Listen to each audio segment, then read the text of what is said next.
그리스도인의 삶에 대해서 계속 생각하는 가운데 있습니다. 그리스도인은 자신의 삶을 지혜롭게 분별해야 되는데 때가 악하기 때문입니다. 왜냐하면 악한 자가 할 수만 있으면 믿는 자라 할지라도 실족시키기 위해서 끊임없이 돌아다니고 있기 때문입니다. 그래서 우리는 언제든지 섰다고 생각할 때에 넘어질 수 있다라는 사실을 늘 기억을 해야 됩니다. 자신이 참 은혜 가운데 있고 오늘 참 너무나 기쁘다 이렇게 생각될 때, 내가 지금 그리스도인으로서 잘 살고 있다 생각될 때, 그때 항상 조심하라 하는 거지요. 그렇지 아니하면은 넘어질 수 있다 하는 겁니다. 많은 사람들이 함정에 빠져서 넘어졌어요. 사탄의 올무가 있습니다. 올무라고 하는 것은 이거는 올가미를 말하는 거잖아요. 이거는 딱 펼쳐놓으면 가다가 미처 주의하지 못하면 거기에 딱 걸리게 되는 겁니다. 사탄이 이렇게 행하고 있다 하는 것이죠.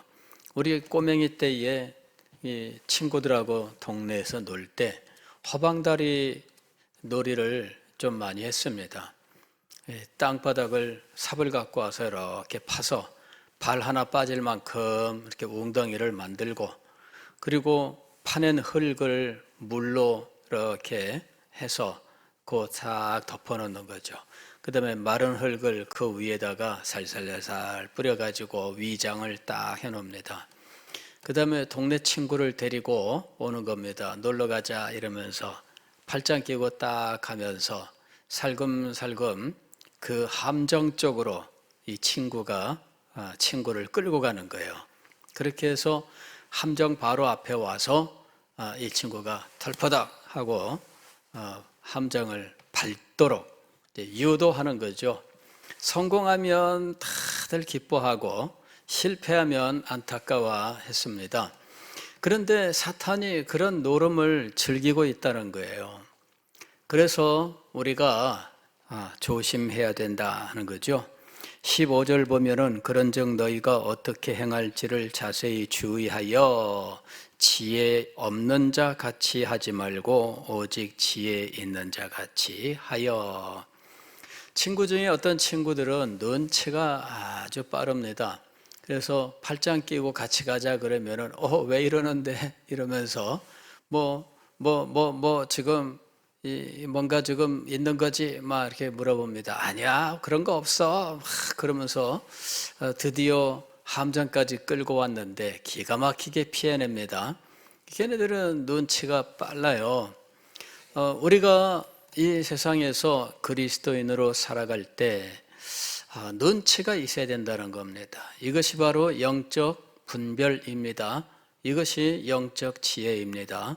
이 때가 악하기 때문에 오늘 여기 말씀을 보면은 세월을 아끼라 때가 악하니라.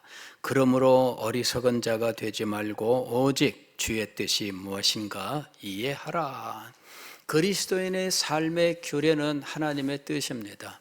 우리의 삶의 원칙, 우리가 살아가야 할 삶의 모든 법도 이것은 하나님의 뜻에 따르는 것입니다.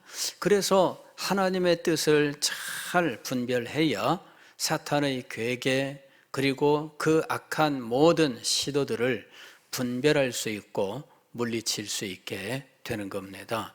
그 다음에 우리의 삶의 실질적인 능력 혹은 원리가 되는 것은 성령입니다. 특별히 오늘 18절 말씀에서는 성령 충만이라고 이야기합니다. 술 취하지 말라 이는 방탕한 것이니 오직 성령으로 충만함을 받으라. 여기서 받으라 이렇게 돼 있다고 해서 나는 가만히 있고 그 다음에 하나님이 성령을 주시니까 받는 거냐? 그게 아닙니다. 이렇게 받으라 이렇게 했다고 해서 성령을 던져주시고 혹은 위에서 떨어뜨려 주시고 나는 그냥 받으면 되는 것처럼 이제 이렇게 생각하면 안 돼요. 어떤 분들은 성령을 받아라 이러면은 이제 그 약속된 동작이 있습니다. 이게 받는 거예요. 예. 앞에서 강사가 성령을 받아라 그러면은 다들 성령을 받는 거예요. 예. 근데 그걸 말하는 게 아닙니다. 예. 이건 그냥 헬라어를 우리말로 번역할 때 우리말에는 받으라는 이런 말로 온갖 것들을 표현하고 있어요. 그래서 동사로 이거는 그냥 충만하라 그 말입니다. 충만하라. 그래서 성령 충만하라 그 얘기죠. 술 취함을 받아라 이렇게 말하는 거 아닙니다. 앞에랑 비교하면 술 취함과 성령 충만함 이것을 지금 비교해서 말하고 있는 거지, 하나는 술 취하다고 하나는 성령 충만을 받는 거고 이런 식으로 생각하면 안 됩니다. 성령 충만하랍니다. 성령 충만은 그리스도께서 우리에게 보내신 성령이 우리 속에 내재하시는데 우리와 함께 거하십니다.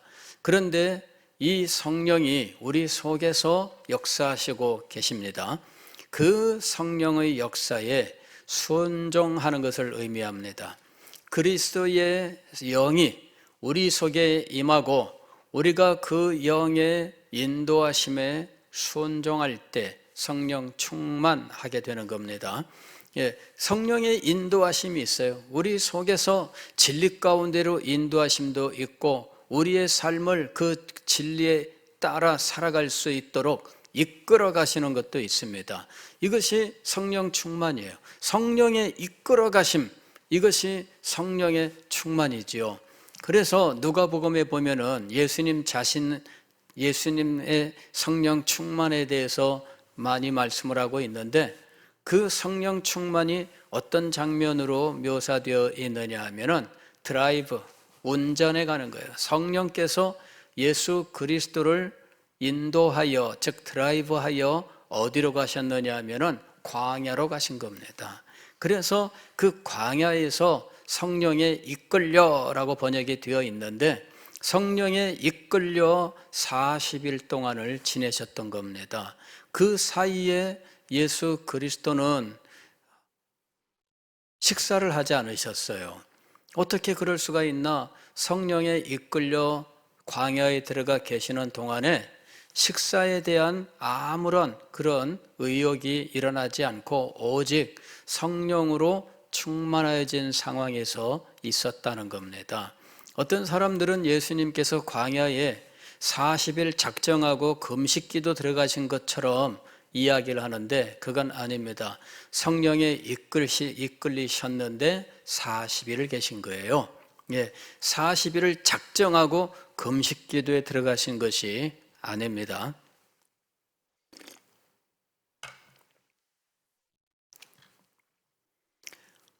어쨌든 이 성령 충만하게 되면 어떤 삶이 우리에게 나타나는가? 경건의 삶, 경건한 삶이 그에게 나타납니다. 이제 오늘 우리가 읽은 말씀이죠. 시와 찬송과 신령한 노래들로 서로 화답하며 너희의 마음으로 주께 노래하며 찬송하며, 두 번째로는 범사의 우리 주 예수 그리스도의 이름으로 항상 아버지 하나님께 감사하며, 세 번째로는 그리스도를 경외함으로 피차 복종하라. 이런 모습들이 삶 속에서 나타나게 됩니다. 경건의 삶이죠. 저도 참 학생 시절에 참 예수 그리스도를 구주로 영접하고 청년 시절에 참 은혜 가운데 열심히 신앙생활을 하던 그때에 저의 삶 속에서 가장 두드러졌던 행동 세 가지가 있었는데, 하나는 성경 읽기, 두 번째는 찬송, 세 번째는 기도였습니다. 이 성경 읽기, 찬송, 기도, 이것이 얼마나 참 마음에 막 소망이 되고 그냥 뭐 그걸 해야 되는 거죠. 그래서 누가 뭐 시켜서라기보다는 속에서 이 욕구가 올라와서 막 땡기는 거 있잖아요. 우리가 음식도 뭐 먹고 싶다 막 이런 거 있죠. 그런 것처럼 뭐 성경 읽고 싶고 찬송 부르고 싶고 기도하고 싶고 그런 거예요. 그 마음이 속에서 계속 일어나니까 성경도 열심히 읽고 찬송도 열심히 불렀습니다. 뭐 교회 와서만 찬송한 건 아니에요. 길거리 다니면서도 찬송을 불렀어요. 중학교 때 제가 교회를 안 다니던 때가 있었는데 우리 학교 친구가 우리 반 친구가 저를 전도하느라고 이제 교회 가자 뭐 이렇게 이야기하던 때가 있었습니다. 학교 끝나고 같이 이렇게 나오는데 그날이 뭐 수요일이었는지 뭐 어쨌는지 왜 예전에는 교회마다 차인배를 올렸잖아요. 종소리. 그죠? 예.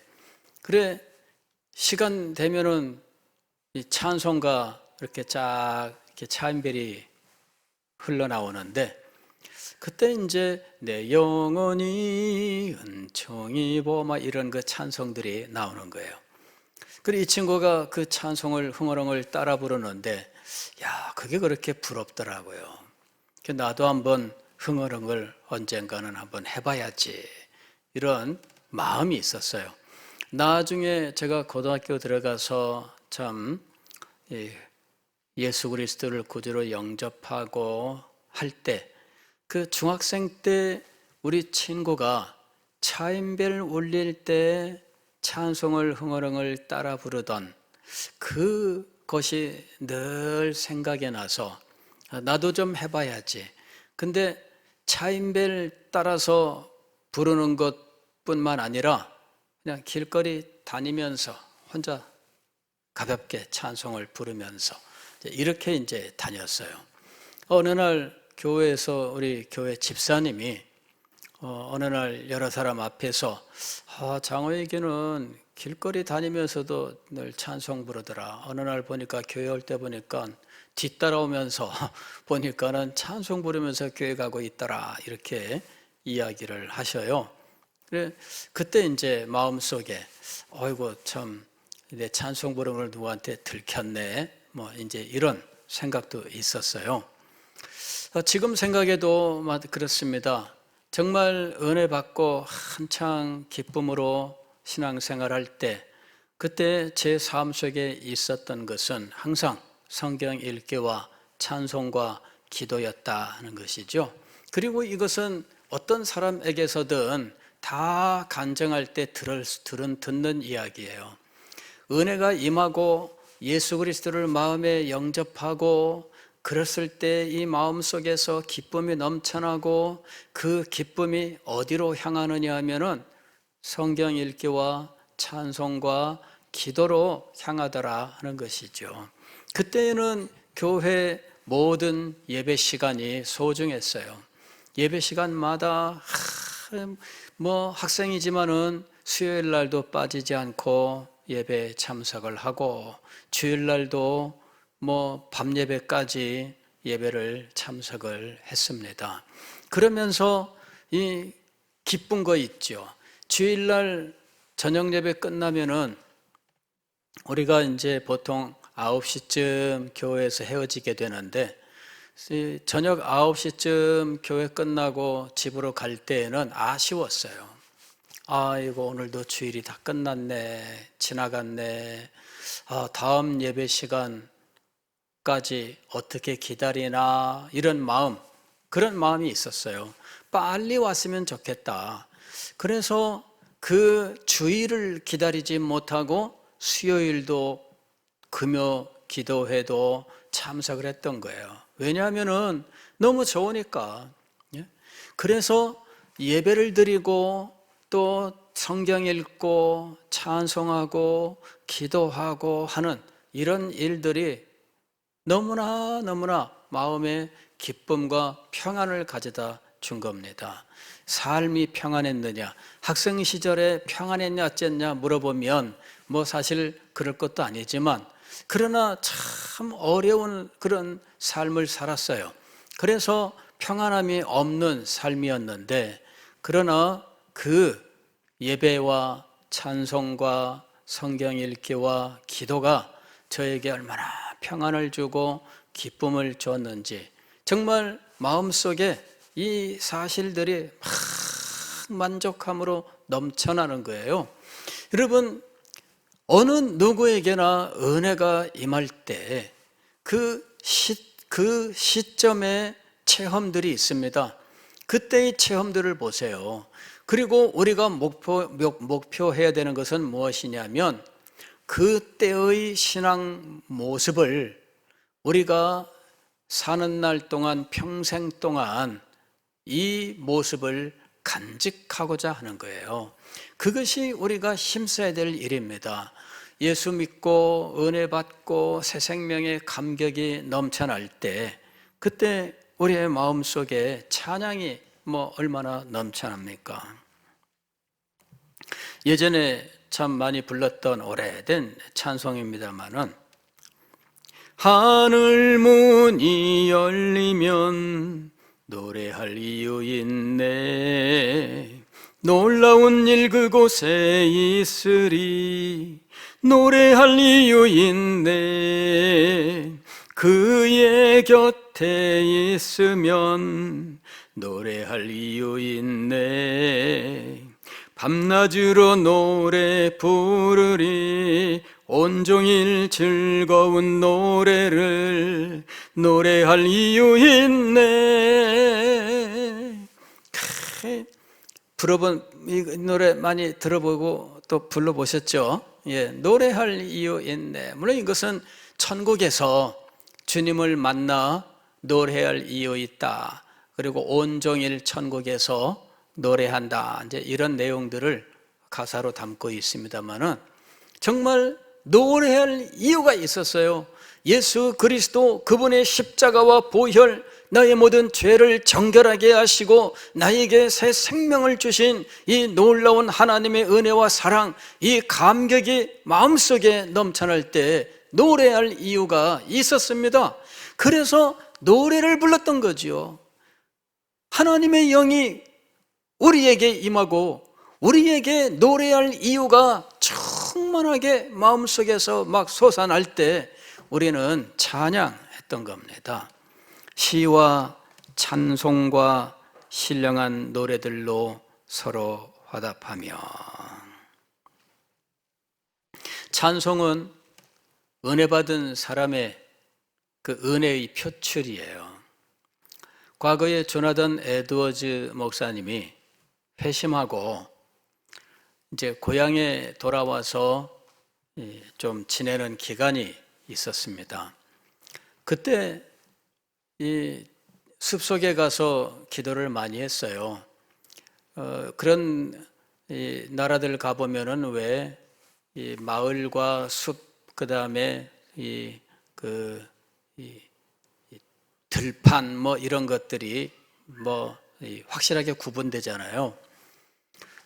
그래, 들판으로 나가서 나무가 있는 숲으로 들어가서 엎드려 기도를 드렸는데, 기도할 때 이 에드워즈 목사님이 그 20대 초반에 20살, 21살 이때에 기도할 때 했었던 하나의 어떤 그 모습이 있는데, 그건 뭐냐면은 성경 말씀으로 찬양하는 것이었습니다. 자기가 암송한 성경 말씀들이 있습니다. 그 암송한 성경 말씀을 노래하듯 부르는 거예요. 암송을 하는데, 소리내어 암송을 하는데, 곡조는 자유롭지요. 자기가 아는 찬송가의 곡조에 맞추든지, 아니면은 그 성경 말씀이 영어로 되어 있으니까 영어의 경우에는 이 액센트가 있고 인토네이션이라고 하는 것이 있어요. 그래서 이것이 박자가 이렇게 맞아서 시어가 됩니다. 그래서 그대로 하게 되면은 소위 노래가 되게 돼 있어요. 영창이라고 하는 노래가 있잖아요. 이게 뭐냐 그러면은 마치 말하는 것 같은데 이 노래가 되는 이제 이런 겁니다. 그래서 기도할 때 성경 말씀을 노래하듯 불렀다 이렇게 쓰고 있습니다. 그의 간증문에 보게 되면은 기도의 모습이 나오는데 찬송을 불렀어요. 그냥 우리가 아는 찬송도 물론 부르겠지만 그는 하나님의 말씀, 자기가 암송하고 있는 하나님의 말씀, 이것을 노래했다라고 이야기합니다. 그때의 그의 마음속에 얼마나 은혜가 넘쳤는지, 그렇게 기도할 때 그는 하나님이 어떻게 그에게 느껴졌냐면은 달콤하게 느껴졌다 이렇게 이야기합니다. 달콤하게 느껴졌다. 그게 어떤 상황인지는 잘 모르겠지만 그거는 아마도 하나님께 대한 사랑과 기쁨이 함께 있는 이런 모습일 겁니다. 애틋함, 하나님께 대한 애틋함과 그 사랑 그리고 기쁨, 이것이 한데 섞여 있는 이러한 것을 달콤함이라고 표현을 했을 겁니다. 그러니까 기도할 때에 에드워즈 목사님의 마음속에서는 그와 같은 달콤함이 있었던 거예요. 그래서 그 달콤함을 가지고 하나님 앞에 말씀을 노래하며 기도했다 이렇게 이야기합니다. 한 번은 들판을 거쳐 집으로 돌아오는데 비가 내리고 천둥 번개가 치기 시작을 했습니다. 그런데 신기하게도 천둥 번개가 친밀하게 느껴졌다 이렇게 이야기를 합니다. 왜냐하면 하나님께서 지으신 피조물이기 때문에 하나님 때문에 이 천둥 번개가 친밀하게 느껴졌다 이렇게 쓰고 있어요. 굉장히 신기하죠. 하나님 때문에 이 모든 하나님의 피조물들이 사랑스러워졌던 거예요.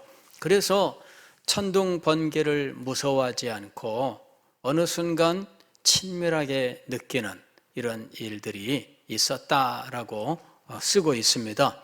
그러니까 이것이 바로 은혜가 임했던 성령께서 직접적으로 역사하고 있는 그 마음속에서 일어나는 일들이었다는 거죠. 말씀과 기도와 찬송과 이것이 에드워즈 목사님의 경우에는 한 자리에서 한꺼번에 이루어지고 있었다 하는 것입니다. 그런데 오늘 성경 말씀은 이와 같은 일들을 개인적인 차원의 일로 말씀하지 않고 공동체 차원의 일로 말씀하고 있는 거예요. 즉 그리스도인의 삶은 개인의 삶으로 완성되는 것이 아니라 공동체 안에서 완성된다라고 하는 것을 가르쳐주고 있는 겁니다. 개인이 믿음이 좋고 개인이 성경도 누구보다 많이 읽고 개인이 기도도 많이 하고 찬송도 많이 할 수 있지만 공동체의 삶이 없는 경우들이 있어요. 공동체의 삶이 없는 사람들은 불행한 사람들이에요. 이런 사람들은 자의식이 강해서 자기가 대단한 믿음의 사람이라고 생각하는 경우들이 많습니다. 저런 사람들은 다 보잘것없고 저 사람들은 다 수준 이하고 이렇게 보이는 거예요. 그래서 자기가 대단한 믿음의 사람이라고 하는 이러한 자의식을 가지고 살아가는 사람들이 있어요. 이런 사람들은 참 불행한 사람들입니다. 이런 사람들은 어디 가서 말씀의 은혜도 제대로 받지를 못합니다. 이런 사람들은 마음이 어디에 정착되질 않아요. 그래서 정말 불행해요. 이 사람들이 어느 교회에서 적을 둔다 할지라도 그 교회에 같이 공동체가 되지 못하는 이러한 모습을 보여줍니다. 늘 겉돌고 이렇게 되는 거죠. 이건 진정 불행한 거예요. 그리스도인의 삶은 공동체 안에서 이루어지고 공동체 안에서 완성되는 것입니다. 개인의 경건으로 이루어지는 게 아니에요. 가령 여러분 중세에 최고의 헌신으로 그리고 최고의 경건으로 꼽았던 것이 뭐냐면은 수도원에 들어가는 것이었어요. 수도원에 들어가면 수도원의 법도에 따라서 엄격한 삶을 살아가지만 그거는 공동체의 삶은 아니에요. 개인의 완성을 위한 삶입니다. 개인을 완성하는 것, 여러분 그리스도인의 삶은 개인을 완성하는 것이 최종 목적이 아니에요. 개인이 영적으로 성장하고 아름다워지는 것이 분명히 중요한 것입니다만은 그러나 이것이 목표가 아니에요. 그리스도인은 개인이 아무리 발전한다 해도 공동체 안에서 이 일을 행하지 않는다면 이는 다 의미 없다라고 하는 것입니다. 그것이 오늘 이 에베소 5장 19절 이하에 나오는 거예요. 시와 찬송과 신령한 노래들로 뭐라고 되어 있습니까? 서로 화답하며 이렇게 되어 있습니다. 서로 화답하며. 그 다음에 21절도 보면 그리스도를 경외함으로 피차 복종하라. 여기서 계속 말씀하고 있는 것은 함께 하는 거예요. 함께함. 즉 공동체입니다. 공동체가 없다면, 즉 공동체 안에서의 삶이 없다면 내가 아무리 대단한 믿음을 자랑한다 할지라도 그것은 의미가 없다라고 하는 것입니다. 시와 찬송과 신령한 노래는 무엇일까? 이거는 찬송을 말하는 거지요. 어떤 분들은 이제 이거를 시는 시편을 말하는 것이다. 찬송은 뭐 이런 찬미가를 말하는 것이다. 또 신령한 노래는 가스펠송이다. 뭐 이렇게 얘기하는데 가스펠송은 사실 이 시대에는 없었어요. 예. 그 가스펠송이라고 하는 것 혹은 뭐 이 스피리추얼송 뭐 이런 식으로 이야기하는데 이 노래는 구체적으로 무엇인지 우리들이 이렇게 딱 정하기는 어렵습니다. 옛날에는 노래가 많지 않았어요. 옛날에는 노래가 많지 않았습니다. 그래서 지금처럼 작곡가라고 하는 사람들이 있어가지고 노래 하나에 곡조 하나 이런 식으로 해서 이 노래가 만들어지는 이런 시대는 불과 얼마 안 됩니다. 불과 얼마 안 되고요. 사실 이 작곡가라고 하는 사람들이 곡을 만들어서 보급하는 이런 이 역사도 인류 역사 속에서 전체 역사를 보면 극히 최근의 일이다 하는 겁니다. 사실 근대 음악 같은 경우에도 사실은 그렇게 역사가 오래지 않아요. 우리가 알고 있는 바하나 핸델 같은 사람은 종교개혁 이후의 사람들입니다. 이 사람들은 그 이후에 이 사람들은 17세기 후반의 사람들입니다. 그래서 청교도 시대보다도 후대 사람들이에요.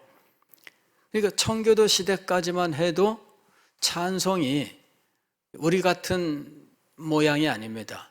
곡조 하나가 있으면 이 하나의 곡조로 여러 노래를 부르는 상황입니다. 곡조는 다양하게 존재하지 않았어요.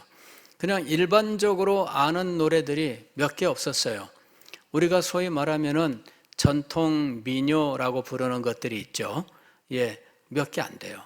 우리 찬송에도 보면은 그 당시에 불리던 민요가 있는데 안내로리라고 하는 이 곡조가 있습니다. 그게 우리 찬송에도 몇 곡 곡조로 붙어 있습니다. 하늘 가는 밝은 길이, 이게 다 그 노래예요. 이거는 세속적인 노래죠. 그런데 그 곡조에다가 찬송을 붙여서 불렀던 거예요. 그런데 찬송에다가 곡조를 붙이는 이 일은 18세기 이후부터 생긴 겁니다. 예, 이거는 최근의 일입니다. 과거에는 곡조 하나가 가사 하나랑 1대1로 그런 경우는 거의 없어요. 그렇게 해서 우리한테 전달된 살아남은 노래들이 있습니다. 가사와 곡조가 마침 딱 붙어서 수백 년 동안 역사 속에서 살아남아서 우리에게 전해진 곡들이 있죠. 그러나 그런 곡들은 수없이 많은 노래들 가운데 극히 일부만 우리에게 그렇게 전해진 거예요. 시와 찬송과 신령한 노래는 주석 학자들은 이렇게 이야기합니다. 저자가 같은 것을 다른 말로 반복하여 표현한 것이다. 즉 하나님을 찬양하는 이 찬양이라고 하는 이것이 시의 형태로 존재하고, 그리고 이것은 성경의 시도 그렇게 찬양으로 불렀지만 그렇지 않은 성가곡들도 존재하고, 이런 노래들을 다 이야기하되 이런 노래들이 성령의 역사 속에서 불려지는 것을 의미한다. 이제 이렇게 이야기를 해요. 그러니까는 우리의 영혼 속에서 자발적으로 기쁘게 솟아나는 찬송, 이런 것들을 이야기한다라고 말하는 겁니다. 사실 공동체 안에서 이런 찬송의 교제, 여러분이 경험해 보셨는지 모르겠습니다. 교회 좀 일찍 왔는데, 한 30분 일찍 왔는데 일찍 온 분들이 한자리에서 우리 찬송 같이 부릅시다 이러면서 찬송을 부르는 일, 그런 일들 요새 좀 있는지 모르겠어요. 그래서 찬송가 몇 장 하고 누가 이야기하면 찬송을 부르는데 다 같이 한 30분 같이 찬양을 했는데 너무너무 좋았더라, 이런 찬송의 교제 우리들에게 지금 있는지 모르겠습니다. 그러기보다는 얘기하고 뭐 이것저것 뭐 부산하게 하고 뭐 그렇게 시간을 기다리는 경우들이 많이 있지 않을까 모르겠습니다. 그런데 이 서로 화답하며라고 하는 것은 바로 모임 중에서 찬송이 서로 간에 자연스러운 찬송의 교제가 이루어지는 것을 의미하는 거죠. 참 종종 제가 여러분들에게도 말씀드렸습니다마는 저희 청년 시절은 참 행복한 시절이었어요. 그때 우리 청년들은 모이면 같이 찬양하고 그랬는데 뭐 그 찬양이 너무너무 좋았어요. 그래서 둘러앉아서 찬송을 부르면서 사람을 기다리고 그렇게 했는데 그때 그 찬송, 참 내가 요새 은혜 받는 찬송이다 얘기해서 같이 부르고, 또 뭐 부르자 하면서 또 부르고, 그 다음에 돌림노래처럼 부르기도 하고 하면서 불렀던 그것이 평생 동안 잊혀지지 않아요. 평생 동안 남아 있습니다. 그래서 저는 청년 시절에 그 분들과의 그 신앙 생활, 이것이 사실 평생 동안 저를 지탱해 주는 아주 중요한 경험이 되었다라는 것이죠. 그리고 그러한 순간들을 우리가 평생 또 언제 누려볼까, 그런 순간들을 맞이하고 싶어요. 저는 이제 목사가 되어서 찬송 인도도 참 많이 했습니다만은 이 찬송이 화답이 돼야 돼요. 이 찬송이 화답이라고 하는 것이 정말 이 성도 사이에 찬송의 교제가, 이 성도의 교제가 이루어지는 그런 현장이 되는 거 얼마나 좋은지 몰라요. 제가 서울의 어떤 교회 부목사로 있다가 그 교회를 떠났는데 한 번은 일이 있어서 방문을 했습니다. 제 뒤에 오신 목사님 한 분이 제 이름을 듣더니 아이고 목사님, 제가 목사님을 꼭 좀 뵙고 싶었습니다 이러는 거예요. 그래 왜 또 나를 보고 싶어 했습니까? 그랬더니 자기가 이 청신대 이 성악과를 나와서 음악 전공을 한 사람이니까 이제는 부목사가 되어서 어디 가든 찬송 인도하고 찬양팀을 인도하고 자기는 정말 노래를 잘하는데 이상하게 그 교회 왔더니 그 교회 분들은 제 얘기만 하더라는 거예요. 제 얘기만. 이래가지고 아니 나같이 노래 잘하는 음악 전공한 성악 전공한 이 사람이 찬송 인도를 하는데 왜 나한테 딴 사람 이야기만 할까? 그래서 궁금했다는 거예요. 알아보니까 음악 전공한 사람도 아니고 무슨 이 성악을 한 사람도 아니고 그런데 어떻게 성도들이 그렇게 자기한테 꼭 그 얘기를 하느냐 이거예요. 그래가지고 궁금하게 얘기했다는 거죠. 그래 전 그 얘기를 듣고 혼자 속으로 이분이 어떻게 찬송 인도하는지는 모르겠습니다만은 아마 잘 아시겠죠. 성악 전공한 분이니까 굉장히 목소리도 좋고 아마 기교도 아주 좋고 아마 굉장히 잘 하실 거예요. 문제는 뭐냐면은 제가 찬송할 때에 목표했던 것과는 아마 좀 달랐을 것 같다 하는 생각이 있었어요. 저는 찬양하면서 성도들과의 교감 이거를 많이 시도를 했거든요. 그러니까 찬송 시간에 사람들이 정말 기쁜 표정으로 환한 얼굴 모습으로 아주 마음을 열고 찬양을 같이 했거든요. 이제 그게 아마 좀 차이가 있지 않았을까 이제 혼자 속으로 생각을 했습니다. 그거예요. 찬양은 누가 기교가 좋아서 잘 부를 수 있겠지만은 꼭 그게 아니라 우리가 마음을 같이 해서 함께 성도의 교제가 이루어지는 찬양이 있어야 된다는 겁니다. 그래야 살아나는 거예요. 그냥 엄격하게 노래만 부르는 이런 것이 아니라 이게 이루어져야 돼요. 그리고 그 안에 성령의 임재와 역사가 있어야 됩니다.